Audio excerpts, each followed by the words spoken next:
کہا مولانا تمہارا کام ہے، تمہارا کام تو دکان کھول کے بیٹھنا ہے، گاہک بھیجنا تو کسی اور کا کام ہے، تم اپنے حصے کا کام کر لو، اس کے بعد پھر اللہ پر چھوڑ۔ تو کہتے ہیں میں گھٹنے گھٹنے پانی میں سے گزر کر جا کر میں دکان کھولی اور بیٹھ گیا، جا کے قرآن شریف پڑھنا شروع کر دیا۔ قرآن شریف بہت پڑھتے تھے ماشاءاللہ۔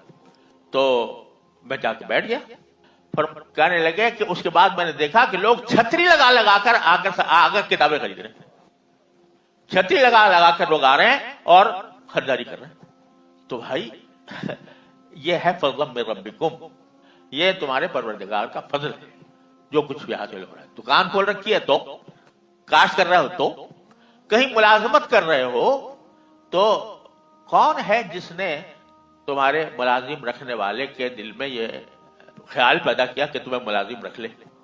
کتنے ہیں جوتیاں چٹکھاتے پھرتے ہیں، ڈگریاں بھی لے کے پھرتے ہیں اور ملازمت نہیں ملتی۔ تو اس جس کے پاس تم جا کے ملازمت کر رہے ہو، اس کے دل میں یہ خیال کیسے آیا کہ تمہیں رکھ لیں؟ تمہارے پاس کوئی طاقت تھی کہ اس کو مجبور کرتے کہ مجھے ملازم رکھ لو؟ پھر اس ملازمت کی پہلے تمہیں اہلیت کس نے دی؟ کہاں سے آگے؟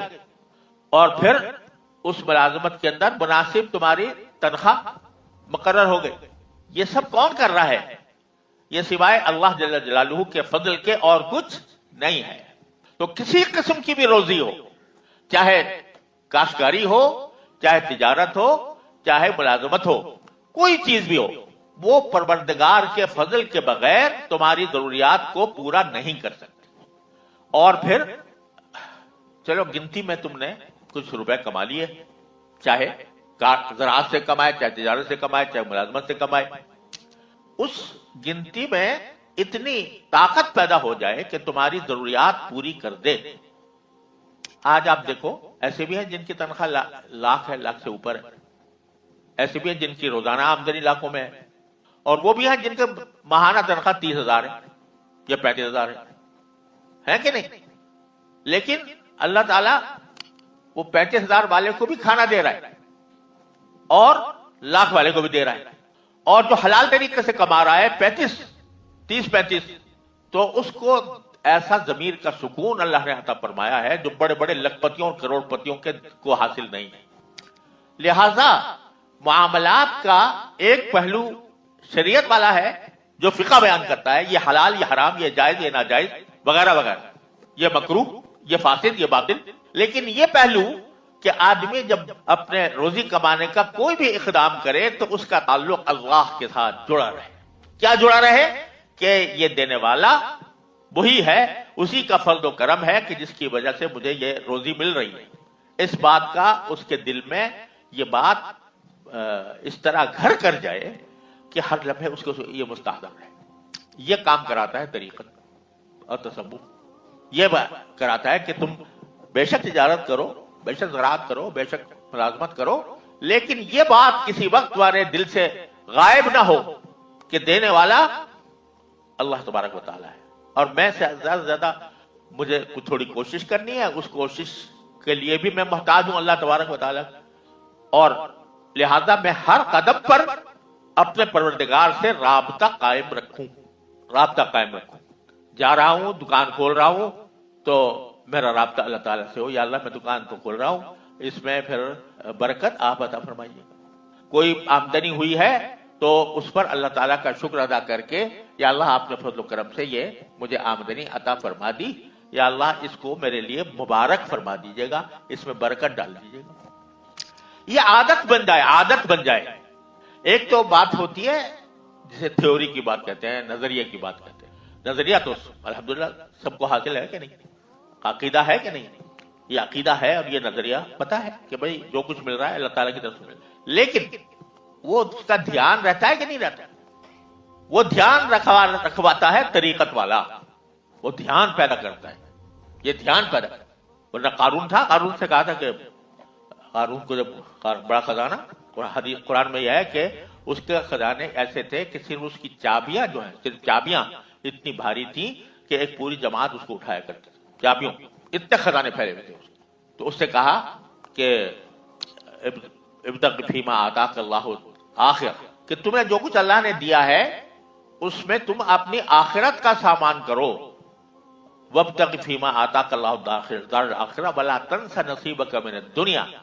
اور دنیا کے اندر تمہیں جو حصہ اللہ نے دیا ہے اس کو بھولو نہیں. ہم یہ نہیں کہہ رہے کہ مال کو سب سارے صدقہ کر دو, اپنا حصہ رکھو. وَأَحْسِن كَمَا أَحْسَنَ اللَّهُ إِلَيْكَ, اور جس طرح اللہ نے تم پر احسان کیا تم بھی احسان سے کام لو.